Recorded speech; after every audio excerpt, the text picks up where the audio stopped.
तो संसार में सबसे बड़ा राक्षस ही मन है। कौन है? मन। प्रथम भक्ति संतन कर संगा, दूसरी रति मम कथा प्रसंगा, तीसरी भक्ति अमान, चौथी भक्ति मम गुणगन करही कपट जवान। मंत्र जाप मम सो दृढ़ विश्वासा, पंचम भजन सो वेद प्रकाशा, छठदम शील बहुत रत कर्मा, निरत निरत सज्जन बहुत। प्यारे, पहली भक्ति संतों के साथ करो। किसके साथ करो? संतों के साथ। तालियां बजाने से कुछ नहीं होगा। हाँ। संत मन है। कौन है? मन से बड़ा कोई संत नहीं, मन से बड़ा कोई राक्षस नहीं है संसार में।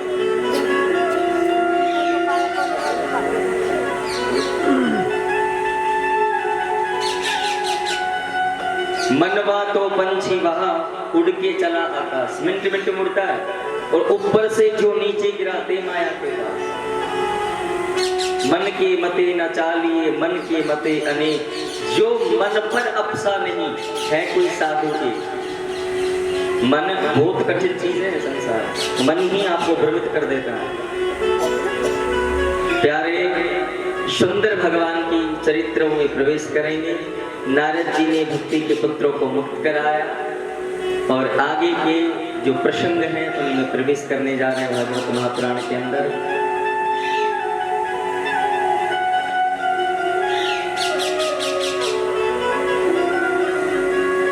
सच्चिदानंद रूपाय विस्फोट पत्यादि हेतवे, तापत्रये विनाशाय श्री कृष्णाय वयं नमः।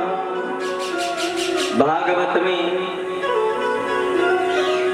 सच्चिदानंद रूपाय विस्फोट पत्यादि हेतवे, तापत्रय विनाशाय श्री कृष्णाय वयं नमः। भागवत में वैसे भगवान के रूप कितने हैं? हरि पूजाऊं छोड़ के और संतन मिली हो जाए, ना जाने किस भेष में नारायण मिल जाए। भगवान का जरूरी नहीं है तुम्हारे लिए पूरा प्रोफेशनल रूप धारण करके आएंगे, वो भिखारी बन के भी आ सकते हैं। हाँ, वो कुछ भी बन के आ सकते हैं।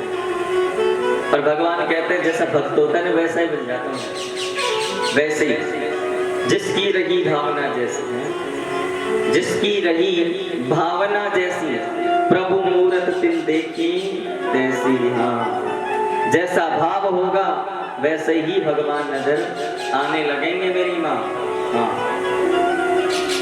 श्री भागवत महापुराण के अंदर कितने श्लोक है बताओ? पहले कथा सुनिए ना आप लोगों ने, बताओ। भूल गए? दब गए रोटियों के नीचे। अच्छा, सुनिए। भागवत महापुराण के अंदर 18,000 श्लोक हैं। कितने हैं मेरी माँ? 18,000 श्लोक हैं। अब इनको याद कर लीजिए।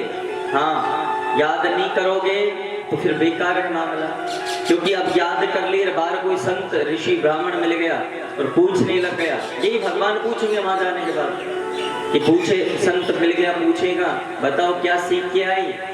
तो आप कहोगे महाराज कथा सुन के आए थे। क्या कथा सुनी? भागवत जी के बारे में सुने थे कि भागवत में क्या क्या है। तो वही संत आपसे पूछ ले कि बता तो कथा सुन के आई है तो भागवत के अंदर कितने 1000 श्लोक हैं। अगर आपने वहां जवाब दे दिया तो समझ लीजिए आपने वहां पे भी जवाब दे दिया, और बार जवाब नहीं दिया मेरी माँ तो आपका ज्ञान बेकार है, व्यर्थ गए 3-4 घंटे घुटनों को तोड़ना। इसलिए दिमाग में बिछाओ इन बातों को। भागवत के अंदर 18,000 श्लोक हैं, 335 अध्याय हैं इस पोथी के अंदर। कितने? 335 अध्याय, 12 स्कंद हैं। लिखने वाले कौन हैं? गणेश जी महाराज। भागवत को किसने लिखा था? गणेश जी महाराज ने। भागवत बोलने वाले कौन हैं? वेद व्यास जी महाराज। भागवत को सुनाने वाले कौन हैं? सुखदेव जी महाराज। और भागवत को सुनने वाले कौन है? राजा परीक्षित जी महाराज। ये चीजें काम आने वाली हैं, इन चीजों को नोट करो।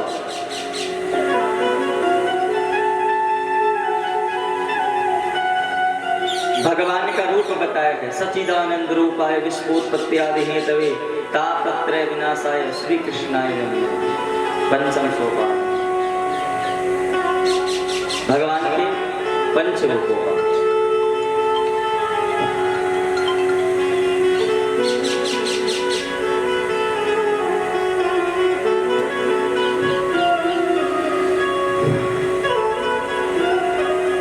पहला है सच्चिदानंद भगवान। भगवान के 3 रूप हैं भागवत के अंदर, नोट कर लीजिए, अच्छे से समझ लेना मेरे बात। वैसे भगवान की अनेक रूप हैं, परंतु भागवत के अंदर 3 रूप हैं।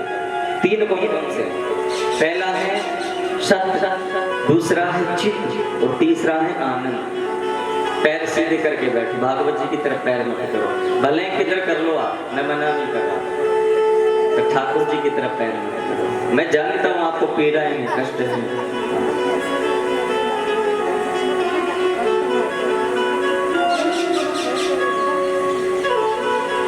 पहला है सत्य। सत्य क्या है? धर्म न दूसरा सत्य समाना, आगम निगम पुराण बताना। संसार में सत्य से बड़ी कोई चीज है? सत्य ही ईश्वर है, सत्य ही धर्म है, सत्य ही निष्ठा है, सत्य ही ज्ञान है। सत्य से बड़ी कोई चीज है। अच्छा, ये मैया जो बैठी है, हाथ खड़ा करके बताओ, जब आपका जन्म हुआ था तो आप अपने बहू को साथ लेके आई थे? क्या आपका जब जन्म हुआ था तो क्या आप गाड़ी, घोड़े, बंगले, बैंक बैलेंस हैं, पोते, ये सब साथ लाए थे क्या? ये कब मिले? बीच में मिले हैं सब, भटकाने के लिए। और ये प्रकृति का नियम है, जो गृहस्थी में जाएगा उसे ये चीजें मिलेंगी। आप क्या लेके आए थे बताओ? अकेले आए थे ना? हाँ, अकेले आए थे मेरी माँ। आप जन्म लेकर आए थे, क्या लेके आए थे? जन्म। आंखें खुली तो माता पिता के दर्शन हुए, अपने भाई बंधुओं के दर्शन हुए, बड़े होने लगे तो परिवार का महत्व समझा, और बड़े हुए, शादी हो गई, बीवी मिल गई, एक रिश्ता जुड़ गया। अब बीवी जब मिल गई तो बच्चे भी होंगे, ये एक दूसरा रिश्ता जुड़ गया, है ना? बच्चों के शादी करेंगे तो तीसरा रिश्ता जुड़ गया। ये बीच की जो ट्रेन के डिब्बे हैं, ये सारे सारे। अब ये बताओ, अंत समय में आपके साथ कौन जाएगा?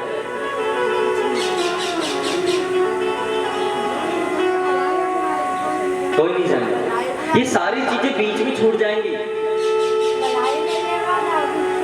अच्छा, एक चीज और है, एक जगह में कथा कर रहा था, दिल्ली के अंदर कथा कर रहा था, एक बार तो एक प्रसंग याद आ गया मुझे, बता रहा हूँ। ये लोग बड़े स्वार्थी हैं, पता है?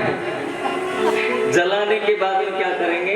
हाथ धोएंगे, गंगा जल के छींटे लगाएंगे, कपड़ों को बाहर डाल देंगे, हैं? उसकी खटिया को तोड़ ताड़ के बाहर फेंक देंगे किसी जगह, कूड़े कचरे, और उसके बैंक बैलेंस को नहीं। कितनी बड़ी बात है, कितनी बड़ी आज के लोगों की कितनी गंदी सोच है मेरी माँ, कि मतलब उसकी जो उसको जलाने के बाद में जो अपना था कुछ दिनों पहले, उसे जलाने के बाद में लोग कहेंगे ये कहीं साथ साथ इसकी प्रेत आत्मा घर में ना आ जाए, कहीं इसकी नेगेटिव ऊर्जा घर में ना आ जाए, इसके कपड़ों को फेंक दो, इसकी खटिया को हाथ मत लगाओ, इसकी चादर को बाहर डाल दो। कोई ये कहता है कि उसके जो पर्स था उसको फेंक दो, कोई ये कहता है कि उसके गले में जो सोने की चैन थी उसको फेंक दो, कोई ये कहता है कि उसका बैंक बैलेंस को बाहर फेंक दो। भाई कमाने वाला तो वही था ना, उसकी कमाई हुई चीज को रख लिया गया, इस इंसान को फेंक दिया गया। बड़ी विचित्र बात है। जब उस बॉडी को जलाकर आ रहे हैं मेरी माँ, ध्यान से सुनना, तो उस बॉडी के साथ में सारी चीजें जानी चाहिए। क्यों? अब उस बॉडी को जलाने के बाद नफरत कर रहे हैं, हाथ धो रहे हैं, गंगा जल के छींटे लगा रहे हैं, ये सारी चीजें कर रहे हैं, उसके कपड़ों को फेंक रहे हैं, उसके सामान को फेंक रहे हैं, लेकिन पैसों को नहीं फेंक रहे। क्यों? पैसे में भूत नहीं घुसा क्या? उसके कप, उसके जो सोने चांदी की चीजें उसमें भूत नहीं घुसा होगा? यही तो है मेरी माँ, यही तो है अपनापन, यही तो है सच्चिदानंद रूपाय विश्वोत्पत्त्यादि हेतवे तापत्रय विनाशाय श्री कृष्णाय नमः। ऐसे थोड़ी है सच्ची आनंद भगवान का स्वरूप।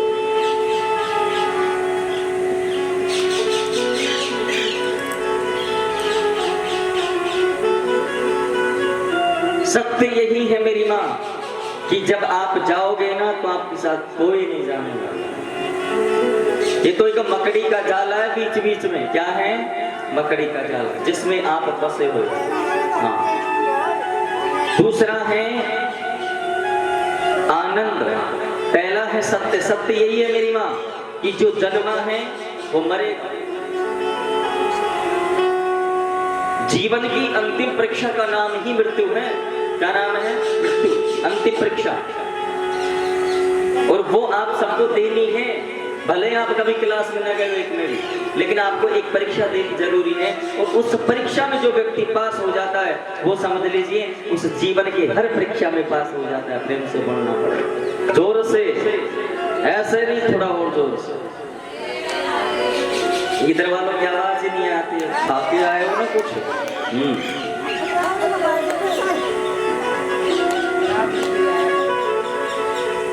दूसरा है आनंद।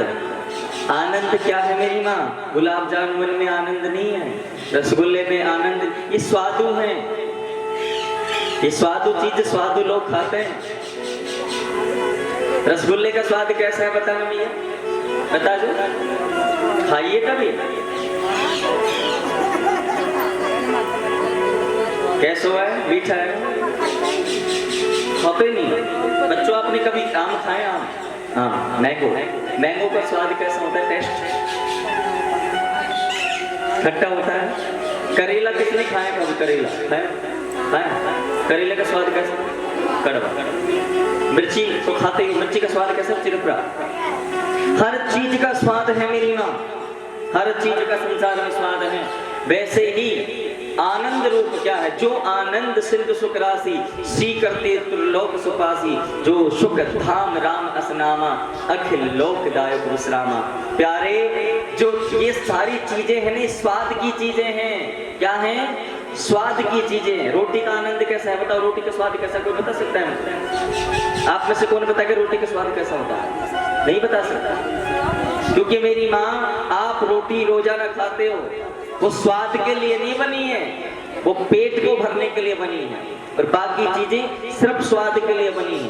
अन्न का कोई स्वाद नहीं है, क्योंकि अन्न भी भगवान का ही रूप होता है। क्या होता है?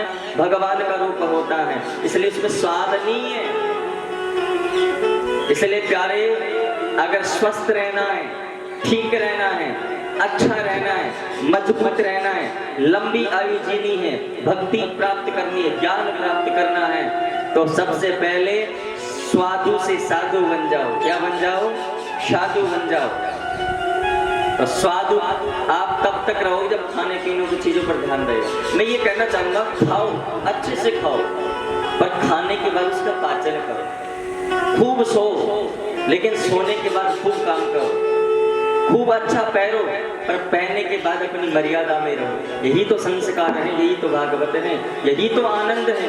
आनंद है अंदर, माला में आनंद है, हाँ, अंदर सुमरण में आनंद है, भजन में आनंद है। अब तुम लोगों से कहोगे लो चीर के दिखाओ, आनंद नहीं दिखा सकते तुम। हनुमान जी महाराज ने तो चीर के दिखा दी थी, राम जी को दिखा दिया था, यह तो आनंद की बात है। तीसरा है सतचित आनंद। चित्त क्या है? दूसरा चित्त प्रकाश बुद्धि। आपका ध्यान कथा में होना चाहिए। जो आज पाँव में दर्द हो रहे हैं ना, इसका कारण है क्योंकि तुम पहले बैठना नहीं सीखे, पहले भजन करना नहीं सीखे, पहले एक जगह बैठना सीखते। एक दिन, 2 दिन, 1 घंटा, 5 मिनट, 10 मिनट, तो आज ही नौबत नहीं आती। हाँ, लावणी तो बात अलग हो गई।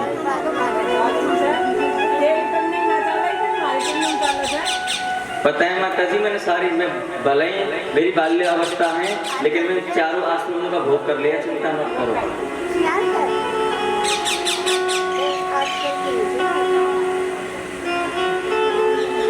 सारा काम किया है मैंने, चिंता मत करो। हाँ, ऐसा कोई काम ही ना जो मैं ना किया हो। तो भाई तुम्हारा ही है। बिल्कुल, आप तुम्हारे लावणी करते हैं। अच्छा सुनो, बातें मत करो। हंसना चाहिए, अच्छी बात है, पर सुनना भी चाहिए।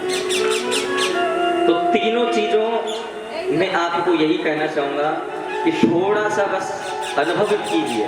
मैं तो गारंटी, मैं तो अपनी गारंटी ले सकता हूँ। खूब तो काम किया, खूब मेहनत किया, तब जाके मेहनत की है जो बच्चे कर नहीं सकते आज के। खूब मेहनत की, अभी भी कर रहा हूँ। ऐसे कोई ये बैठना तो आज कहाँ है, पहले भी तो किया हो कुछ ऐसी थोड़ी बात। यहाँ पे बैठने के लिए तो कुछ चाहिए। दर्द तो हमारे भी होता होना चाहिए, हम भी इंसान हैं। कारण एक है, बचपन से जिस व्यक्ति की संगति जिस लाइन में चली जाती है, जिसका प्रोफेशन जिस चीज में बन जाता है, वो व्यक्ति भटकता नहीं है। आप हमें चाहे 1 नहीं 2 नहीं 15 घंटे लगातार बैठा लो, क्योंकि ये अगर मैं भी नहीं बैठता तो मेरा दर्द होगा। मैंने बचपन में गुरु से सीखा है कि एक जगह व्यक्ति प्रत्येक दिन बैठता है, आसन लगाना जो सीख जाता है, वो व्यक्ति 1 नहीं 2 नहीं 1000 दिन तक लगातार बैठ सकता है। प्रेम से बोलना, क्या बोलना पड़ेगा? आसन नहीं है तुम लोगों के पास, जोर से, ऐसे नहीं, थोड़ा जोर से। हाँ, तुम तो मकड़ी के जाल में फंस गए। एक संत कवि ने बहुत सुंदर भाव दिया, आप समझ रहे हैं?